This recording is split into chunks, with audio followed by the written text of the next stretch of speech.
Hello दोस्तों, मैं आशा करता हूँ आप लोग बहुत बढ़िया होंगे, मस्त होंगे, जबरदस्त होंगे और आप लोगों की सीटेट की तैयारी बहुत बढ़िया से चल रही होगी।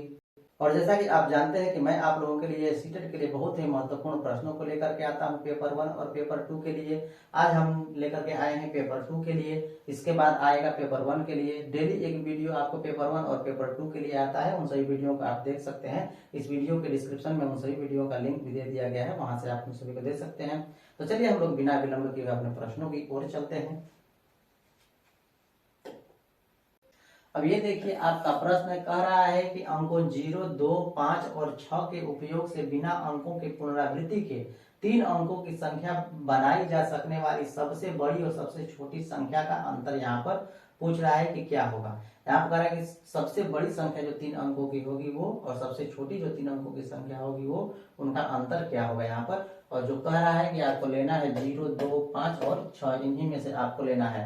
यदि सबसे बड़ी संख्या की बात करें, सबसे बड़ी संख्या की बात करें तो क्या हो जाएगा आपको 6, सबसे बड़ी वाला परे हो जाएगा तो 6, 5, 2 ये हो जाएगा आपको सबसे बड़ी संख्या। और सबसे छोटी संख्या की यदि हम बात करें तो सबसे छोटी संख्या के लिए क्या करना पड़ेगा, सबसे पहले सबसे छोटी संख्या होगी तो यहाँ पर यदि 0 हम लोग कर देते हैं, 2 कर देते हैं और 5 कर देते हैं तो क्या ये 3 अंकों की संख्या हो गई। ये 3 अंकों की दोस्तों संख्या नहीं होगी, ये 2 अंकों की संख्या होगी, क्योंकि यहाँ पे 0 क्या है, निरर्थक है। जब यहाँ पर जो 0 है वो निरर्थक है तो यहाँ पर हम लोगों को 0 को नहीं लेना है। तो जो 3 अंकों की सबसे छोटी संख्या होगी वो क्या होगी आपकी 2, 0, 5, 205 होगी। और इन्हीं का अंतर आपको यहाँ पर निकालना है। इसका अंतर कीजिए, 12 में से 5 कर दीजिएगा तो कितना आएगा आपको 7 आएगा। और 4 में से 0 जाएगा आपको 4 आएगा। और यहाँ पर 6 में से 0 हो जाएगा तो क्या जाएगा 4 आएगा। अर्थात तो संख्या क्या हो जाएगी 447 हो जाएगी। ऑप्शन नंबर 3 इसका सही आंसर हो जाएगा। आशा है कि ये बात आपको समझ आई होगी। तो चलिए हम लोग अगले प्रश्न की ओर चलते हैं। अब देखिए, ये आपका अगला प्रश्न कह रहा है कि यदि इतना 2 बटा के 7 के पावर -3 दिया हुआ है और यहाँ 4 बटा के 49 उसका पावर 6 दिया हुआ है, तो इसको हम लोग इस तरह लिख सकते हैं ना, 2 बटा के 7 के पावर कितना हो जाएगा आपको -3 हो जाएगा, गुणा और 4 बटा के 49 है, अर्थात 4 बटा के 49 क्या हुआ 2 बटा के आपको पूरा 7 हो गया और उसका पावर कितना हो गया 2 हो गया। तो यहाँ पर इसको हम लोग इस तरह लिख सकते हैं ना कि 2 बटा के 7 और इसका पावर यदि हम 2 करेंगे और पुनः उसका पावर 6 करेंगे तो पावर क्या हो जाता है, मल्टीप्लाई हो जाता है। पावर आपस में मल्टीप्लाई हो जाता है। यदि a के पावर m हो और उसका पावर n हो, इसको हम लोग लिख सकते हैं a के पावर m गुणा n लिख सकते हैं, ठीक है। तो उसी तरह से यहाँ पर उसका पावर क्या हो जाएगा, आपस में गुणा हो जाएगा तो क्या हो जाएगा, इसका पावर 6 गुणा के 12 हो जाएगा। और ये है 2 बटा के 7 के पावर 2m -1 है, ठीक है। अब देखिए यहाँ पर इन दोनों का क्या है, बेस समान है तो पावर आपस में क्या हो जाएंगे, जुड़ जाएंगे। जैसा कि आप जानते हैं यदि a के पावर m हो और यहाँ पर a के पावर n हो, गुणा के रूप में हो, तो पावर क्या होते हैं, आपस में जुट जाते हैं, अर्थात a के पावर m प्लस n हो जाते हैं। तो उसी तरह से यहाँ पर हो जाएंगे तो ये 12 और -3 जुटेंगे तो क्या हो जाएगा 9 हो जाएगा। अर्थात 2 बटा के 7 के पावर कितना हो जाएगा 9 हो जाएगा। और बराबर है 2 बटा के 7 के पावर क्या हो जाएगा 2m -1 हो जाएगा। अब ध्यान दीजिएगा, इनका जो क्या है बेस समान है तो पावर भी क्या होंगे, आपस में समान होंगे। जब बेस समान होगा तो पावर भी आपस में क्या होगा, समान हो जाएगा। अर्थात 9 बराबर उतना हो जाएंगे, अर्थात 9 बराबर 2m-1 हो जाएगा। तो यदि हम 2m की बात करें तो 2m बराबर इधर आएगा तो 10 हो जाएगा, तो 9 1 10 हो जाएगा। और m की यदि बात करें तो m बराबर कितना हो जाएगा आपको 5 हो जाएगा। और वहां पूछ ही तो रहा है m का ही मान ना, तो m का मान आपका 5 हो गया। ऑप्शन नंबर 2 इसका सही आंसर हो गया। आशा है कि ये आपको बहुत बढ़िया समझ में आ गया होगा। तो चलिए हम लोग अगले प्रश्न की ओर चलते हैं। अब देखिए अगला प्रश्न क्या कह रहा है, अगला प्रश्न कह रहा है कि निम्नलिखित में से कौन सा विकल्प 3/11 को निरूपित कर सकता है, 3/11 को निरूपित कर सकता है, ठीक है। यहाँ पर कहा है कि एक कागज की शीट को 22 समान भागों में विभाजित करके उसमें से 3 भागों छायांकित करना है, तो ये गलत आपको हो जाएगा। 11 अंक को 3 व्यक्तियों में, ये भी आपका नहीं होगा। यहाँ पर एक वृत्त को 33 बराबर भागों में विभाजित करना है, उसमें से 9 को छायांकित करना है। हाँ, 9 को जो छायांकित करना है उसको ऊपर लिखते हैं और जो पूरे भाग है उसको नीचे लिखते हैं। 33 के 9 हो जाएगा और 11 3 33, तो कितना होगा आपको 3/11 हुआ। और वही तो वहां पर पूछ रहा है, तो ऑप्शन नंबर इसका सही आंसर हो जाएगा। आशा है कि ये प्रश्न आपको समझ में आ गया होगा। तो चलिए हम लोग अगले प्रश्न की ओर चलते हैं। अब देखिए ये आपका अगला प्रश्न करा कि निम्नलिखित में से कौन सी एक पूर्ण वर्ग संख्या नहीं है, अर्थात पूर्ण वर्ग नहीं है जिसका वर्गमूल नहीं निकल सकता, उसको आपको देखना है। तो पहले हम लोग 2 से भाग करके देखेंगे और आगे उसका से भाग करके देखेंगे। लेकिन देखिए हमको ऑप्शन नंबर 4 लग रहा है कि ये आपको होगा जो कि पूर्ण वर्ग नहीं होगा। इसमें यदि हम लोग भाग देते हैं 2 से, ध्यान दीजिएगा, इसमें यदि हम लोग 2 से भाग देते हैं तो 2 का 2 हो जाएगा, 2 5 10 हो जाएगा और 2 7 14 हो जाएगा और 2 9 18 हो जाएगा। और ये एक आपको प्राइम नंबर प्राप्त होगा। ये क्या है, आपको प्राइम नंबर आपको यहाँ पर एक प्राप्त हो गया। अब इसको आप कीजिएगा तो इसमें कोई ऐसा नहीं होगा कि जिनका इनका वर्ग संभव है या फिर इसमें 2 है। और वर्ग होने के लिए इस 2 जो है 2 से जो कटा है उसका तो स्क्वायर भी तो कुछ होना चाहिए, लेकिन वो भी वहां पर नहीं होगा। इसमें 2 1 भी मिलेगा ही नहीं, कहीं भी 2 नहीं मिलेगा। तो 2 का तो वर्ग होगा ही नहीं, तो परिहीन संख्याओं का तो कहाँ से वर्ग हो पाएगा। तो इसलिए क्या है, यही इसका ऑप्शन है। यहाँ पर कह भी वही रहा है कि पूर्ण वर्ग संख्या नहीं है। तो ये जो संख्या है ये पूर्ण वर्ग संख्या नहीं है। तो आशा है कि ये बात आपको समझ में आ गई होगी। चलिए हम लोग अगले प्रश्न की ओर चलते हैं। अब देखिए अगला प्रश्न क्या कर रहा है। अगला प्रश्न कह रहा है कि एक दुकानदार के पास 75 सोने के सिक्के और 120 चांदी के सिक्के हैं। वह इन सिक्कों को इस प्रकार पंक्ति में लगाना चाहता है, पंक्ति अर्थात क्या, रूप में लगाना चाहता है कि प्रत्येक पंक्ति में एक ही प्रकार के और एक ही संख्या के सिक्के हों। उसे प्रत्येक पंक्ति में अधिकतम कितने सिक्के लगाने होंगे, यहाँ पर वो पूछ रहा है। तो एक बार इसमें आप हमेशा याद रखिएगा कि जब भी आपको अधिकतम की बात कहे ना तो उस स्थिति में आपको HCF निकालना होगा।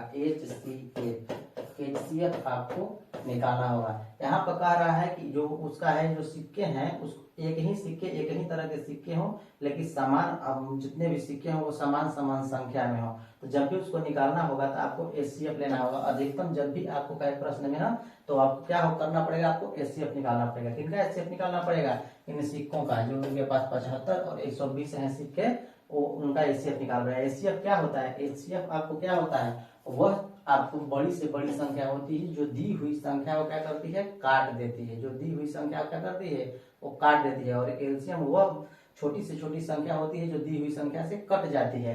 तो यहाँ पर जो काट देती है उसको, तो यहाँ पर जो 75 है ना, 75 और 120 का आपको HCF लेना होगा। यहाँ पर जो 75 है और 120 है इसका HCF लेना होगा आपको। तो यहाँ पर ये कितना हो जाएगा, 15 5 75, 15 5 क्या हो जाएगा, ये 75 हो जाएगा। और यहीं पे यदि 120 की बात करें तो 120 कितना हो जाएगा, ध्यान दीजिएगा, यहाँ पर 15 छक्का 90 हो जाएगा और यहाँ पर 8, ठीक है, ये हो जाएगा। तो इन दोनों में कॉमन क्या है, 15 है। इन दोनों में कॉमन क्या है, 15 है। तो जो दोनों में कॉमन होगा वही उसका क्या होगा, HCF होगा। तो मैंने अभी आपको कहा है कि HCF क्या है, वह बड़ी से बड़ी संख्या है। HCF हाईएस्ट कॉमन फैक्टर, वह बड़ी से बड़ी संख्या है जो दी हुई संख्या को पूरा का पूरा काट देती है। पूरा का पूरा क्या होती है, काट देती है। तो 15 क्या होगा, 120 को भी काटेगा और 75 को भी पूरा का पूरा काटेगा। 15 जो है 120 को भी पूरा पूरा काटेगा। वह बड़ी से बड़ी संख्या है। ये सभी संख्याएं क्या है, ये 5 और ये 8 क्या है, छोटी संख्या है। लेकिन 15 है क्या है, सबसे बड़ी से बड़ी संख्या है। तो HCF वो होता है जो दी हुई संख्या क्या करता है, काट देता है। और LCM वो होता है, वह छोटी से छोटी संख्या है जो सभी दी हुई संख्याओं से कट जाता है। ये बात आप हमेशा याद रखिएगा। तो यहाँ पर जो होगा वो 15 सिक्कों का क्या लगेगा, आपको लगेगा। तो यहाँ ऑप्शन देखिए, ऑप्शन नंबर 3 इसका सही आंसर हो जाएगा। आशा है कि हमारी बात को आप समझ पा रहे होंगे। तो चलिए हम लोग अगले प्रश्न की ओर चलते हैं। अब देखिए अगला प्रश्न कह रहा है कि समीकरण इतना इतना इतना, यहाँ पर आपको प्लस रहेगा, यदि नहीं रहेगा तो आपको कोई भी ऑप्शन ही नहीं हो पाएगा कोई सही, फिर आपको ऑप्शन बदलना पड़ जाएगा, ठीक है। तो कह रहा है कि समीकरण इतना को हल करना है और इस समीकरण का भी हल देखना है कि इनमें से कौन इस चीज को संतुष्ट करेगा। तो यहाँ पर देखिए इसको आप कैलकुलेट कीजिए। तो इसको आप गुणा कीजिएगा तो कितना हो जाएगा, 3 गुना 6 हो जाएगा और माइनस से कितना हो जाएगा, 3x हो जाएगा। माइनस है तो माइनस x हो गया, ये माइनस है अंदर प्लस है तो क्या हो जाएगा, आपको माइनस और प्लस माइनस हो जाएगा तो -6 हो जाएगा। बराबर इसको कीजिए तो ये क्या हो जाएगा, 2 हो जाएगा और -3 गुना के 6 हो जाएगा, 3 गुना के 6 हो जाएगा। अब ध्यान दीजिए एक तरह को एक तरह लाइए, तो ये 6x है इसको इस तरह इधर ला दीजिए। यहाँ पर ध्यान दीजिएगा ये 6x है और ये -4x है, तो यहाँ पर क्या हो जाएगा, 2x हो जाएगा। अब जो ये कांस्टेंट वाले टर्म है वो उधर चले जाएंगे। ध्यान दीजिए ये 6 तो पहले ही कैंसिल हो गया, तो बराबर इधर बचा क्या, 2 बचा। अर्थात x का वैल्यू आपको यहाँ से क्या निकल आया, x का वैल्यू 1 निकल आया। तो इन्हीं समीकरण में देखना है कि x का कौन सा मान इन्हें संतुष्ट करेगा 1। ठीक है, तो यदि हम इसमें x की जगह पे 1 रखते हैं तो ये 4 हो जाएगा, 3 7 हो जाएगा, और अगर 5 है तो यहाँ पर 1 रहेंगे तो 5 2 7 हो जाएगा, अर्थात यही संतुष्ट कर रहा है इस x के मान को, तो यही इसका ऑप्शन हो जाएगा। आशा है कि ये बात आपको समझ में आ गई होगी। तो चलिए हम लोग अगले प्रश्न की ओर चलते हैं। अब देखिए ये आपका अगला प्रश्न है, ये बहुत बढ़िया प्रश्न है। कह रहा है कि a प्लस बी बराबर 3 है तो ए स्क्वायर प्लस बी स्क्वायर बराबर 89 है, तो 1 में a प्लस 1 में b का मान आपको यहाँ पर ज्ञात करना है। ठीक है, तो यहाँ पर a प्लस बी बराबर यहाँ पर 3 दिया हुआ है, a प्लस बी बराबर 3 दिया हुआ है। तो यदि हम a प्लस बी की होल स्क्वायर के बारे में बात करें तो आप जानते होंगे क्या होता है, a square plus B square plus 2ab।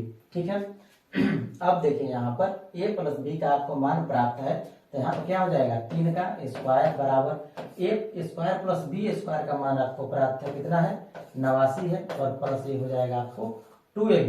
तो यहाँ से आप 2ab का मान निकाल सकते हैं। 2ab बराबर क्या हो जाएगा आपको 2ab बराबर ये जो है यहाँ पर इधर जाएगा तो माइनस में हो जाएगा, और ये 9 है तो माइनस 89 प्लस 9 ये कितना हो जाएगा माइनस 80 हो जाएगा। तो 2ab का मान आपको माइनस 80 आ गया। उसी तरह से a माइनस बी का आप जानते हैं a माइनस बी का होल स्क्वायर क्या होता है, वो होता है आपको a square plus B square और माइनस 2ab होता है। इतनी तो बात आप जानते हैं। अब ध्यान दीजिए यहाँ पर a माइनस बी का होल स्क्वायर है तो ये हो गया, और यहाँ पर a प्लस बी का होल स्क्वायर कितना है a प्लस बी का होल स्क्वायर यहाँ पर आपको कितना है a square plus B square, sorry, तो यहाँ पे ये हो गया आपको 89, ये हो गया आपको यहाँ पर 89, और माइनस 2ab जो ये माइनस है इधर आएगा, या फिर यहाँ पर 2ab का सीधा सीधा आप मान रख लीजिए, सीधा सीधा यहाँ पर 2ab का मान रखिएगा तो माइनस 80 आपको 2ab का मान यहाँ पर हो गया।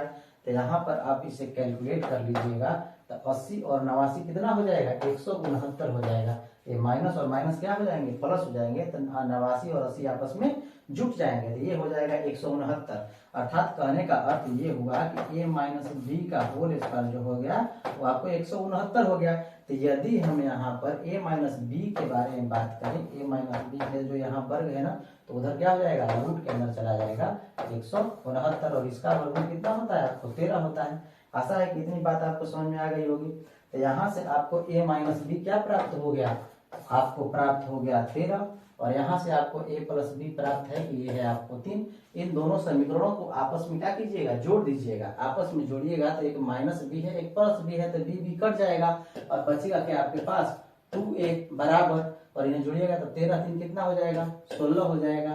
तो a की यदि बात करें तो ये क्या हो जाएगा 2 से 16 कट जाएगा 8 हो जाएगा। तो a का वैल्यू कितना आपको आ गया 8 आ गया। जब a की वैल्यू आपको यहाँ पर 8 आ गया तो b की वैल्यू तो आप आसानी से निकाल सकते हैं। जब a का वैल्यू यहाँ पर 8 आ गया तो b का वैल्यू जब 8 उधर जाएगा तो माइनस 8 हो जाएगा, अर्थात -5 हो जाएगा। ठीक है, इसलिए b बराबर कितना हो गया -5 हो गया। इतनी बात आपको आसानी से पता चल गई होगी, लेकिन आपको निकालना है 1/a 1/b 1/a। तो 1/a कितना हो गया 8 हो जाएगा, और प्लस 1 में b तो माइनस है तो माइनस हो जाएगा, और 1 में b क्या हो जाएगा आपको 5 हो जाएगा। इसी को आपको कैलकुलेट कर लेना है, तो कितना हो जाएगा 40 हो जाएगा, और ये कितना हो जाएगा 5 और माइनस क्या हो जाएगा 8 हो जाएगा, अर्थात -3 और बटा के 40 हो जाएगा। -3 बटा के 40 ऑप्शन में कौन सा है -3 बटा के 40, ऑप्शन नंबर 2 है, यही इसका सही आंसर हो जाएगा। आशा है कि ये बात भी आपको समझ में आ गई होगी। तो चलिए हम लोग अगले प्रश्न की ओर चलते हैं। अब देखिए ये आपका अगला प्रश्न है, कह रहा है कि यदि p बराबर 3x square minus 6x minus 4 और q बराबर इतना है और r बराबर इतना है, तो p minus Q plus r का मान आपको ज्ञात करना है। ध्यान दीजिए यहाँ पर p माइनस क्यू और प्लस r का मान आपको ज्ञात करना है, ये यहाँ पर कह रहा है, और यहाँ पर इसका मान दिया हुआ है। ध्यान दीजिए यहाँ पर लिखिए 3x square minus 6x minus 4 minus Q है ना, तो जो माइनस क्यू रहेगा तो इसके अंदर के सारे चिन्ह क्या होंगे बदल जाएंगे। तो माइनस क्या हो जाएगा 3 माइनस क्या हो जाएगा x, और माइनस जो है वो प्लस में हो जाएगा तो प्लस 2x स्क्वायर हो जाएगा। और आगे कह रहा है r के बारे में भी कि r को भी जोड़ना है, तो r क्या है -4x है तो -4x हो जाएगा, और आगे है प्लस x स्क्वायर तो x स्क्वायर हो जाएगा, और प्लस 9 है तो प्लस 9 हो जाएगा। और इसी को आपको कैलकुलेट कर लेना है। इसको आप कैलकुलेट कीजिएगा तो क्या होगा, ध्यान दीजिएगा यहाँ पर एक्स स्क्वायर वाले सबको जोड़ दीजिए, 3x², 2x², 5x² और ये वाला x², 6x² हो गया। ठीक है, ये हो गया आपका 6x²। आगे चलिए, आगे है यहाँ पर -6x और -x, -7x हो गया। और यहाँ पर देखिए माइनस फॉर द -11x, कौन सा ऑप्शन आ रहा है, ऑप्शन नंबर 1 आ रहा है। उसके बाद ही जोड़ने की जरूरत ही नहीं है। तो आशा है कि ये भी आपको अच्छी तरह समझ में आ गया होगा। तो चलिए हम लोग अगले प्रश्न की ओर चलते हैं।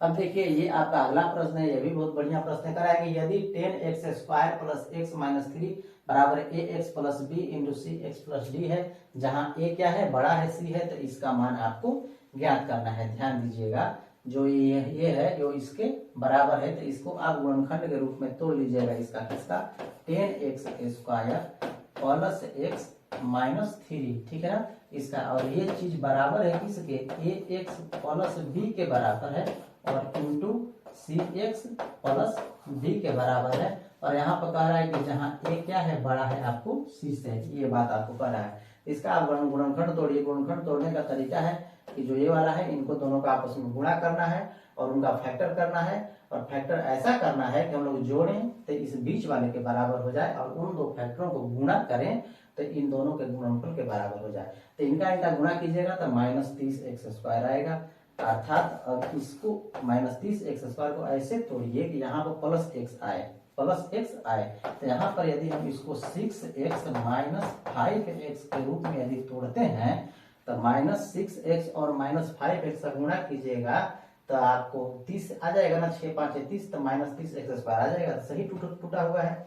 अब इसी को आपको देखना है, इसी को आप कीजिए, इस फॉर्म में इसे आप लाइए, इस फॉर्म में लाइएगा तो आप आसानी से ABCD का मान कैलकुलेट कर पाएंगे। तो यहाँ पर इस फॉर्म में लाइएगा तो ध्यान दीजिए, यहाँ पर 10x है, यहाँ पर भी x है और इसमें 2 है और इसमें भी 2 है।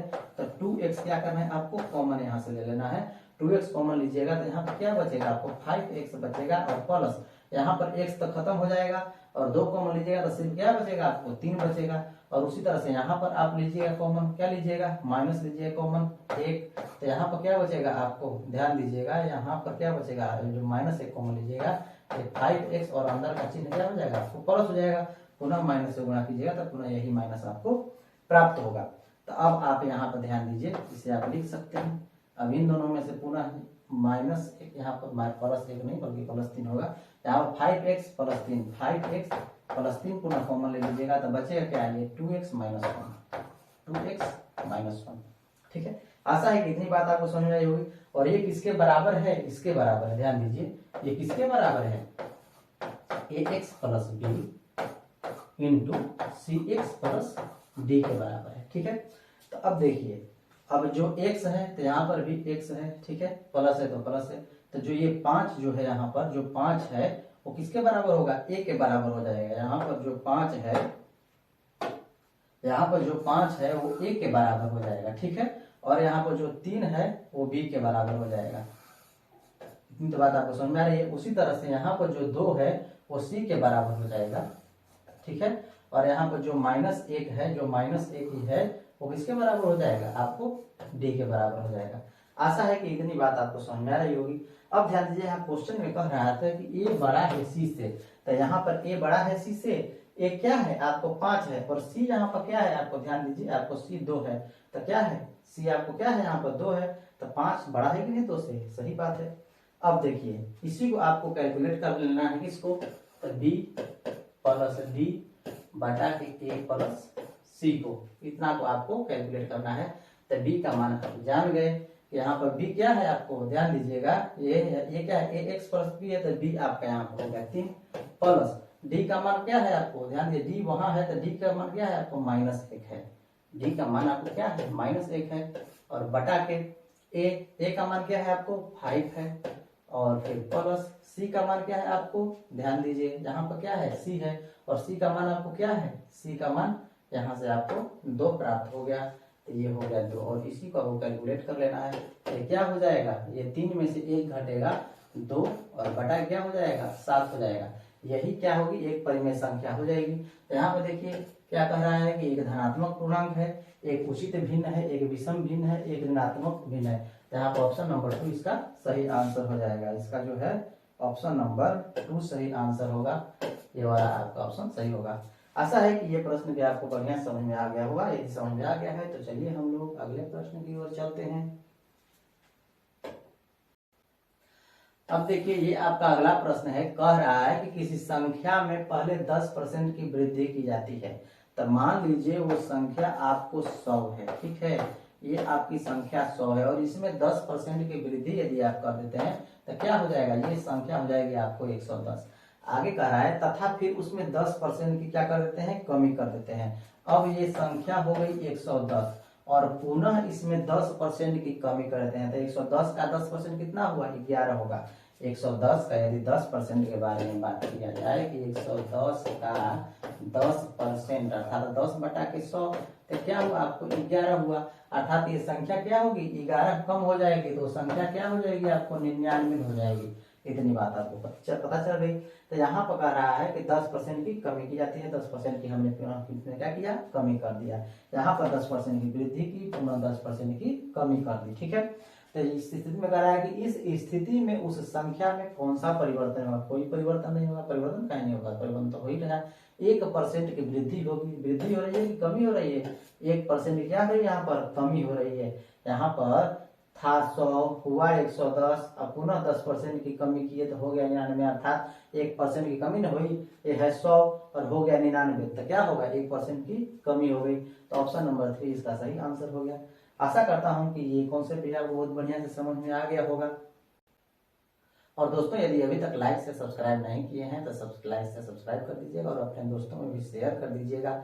आज के लिए इतना ही। देखने के लिए धन्यवाद। मिलते हैं पुनः एक अगले इंटरेस्टिंग वीडियो में।